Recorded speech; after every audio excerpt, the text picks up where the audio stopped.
Mastering, which, demystifying restrictive and non-restrictive clauses. Hello learners. Today, we are diving deep into the world of relative clauses.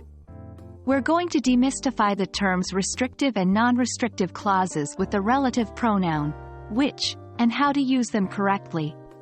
This knowledge will surely take your English writing and comprehension skills to the next level. Relative clauses provide extra information about a noun in a sentence. They are introduced by relative pronouns like who, that, which, etc. Today, we focus on which.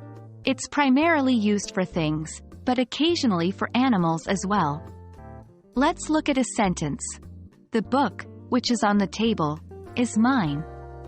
Here, which is on the table, is a relative clause, giving us more information about the book. Now, let's talk about restrictive clauses. These are vital to the meaning of the sentence. If you remove them, the sentence's meaning changes significantly. They define or restrict the noun they refer to, hence the name. For example, books which have hard covers are expensive. Here, which have hard covers is a restrictive clause because it tells us exactly which books are expensive.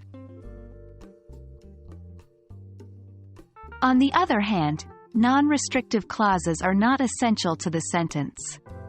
They provide extra, non-essential information, and the sentence still makes sense if you remove them. For example, my car, which is red, is parked outside. Here, which is red, is a non-restrictive clause. It tells us the color of the car, but it's not essential to know that the car is parked outside. Notice that non-restrictive clauses are usually separated from the rest of the sentence by commas. This is an important punctuation rule to remember.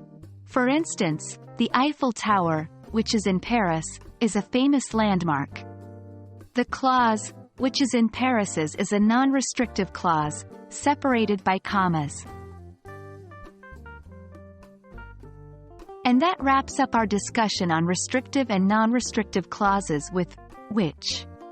Remember, restrictive clauses are essential and define the noun, while non-restrictive clauses provide additional, non-essential information.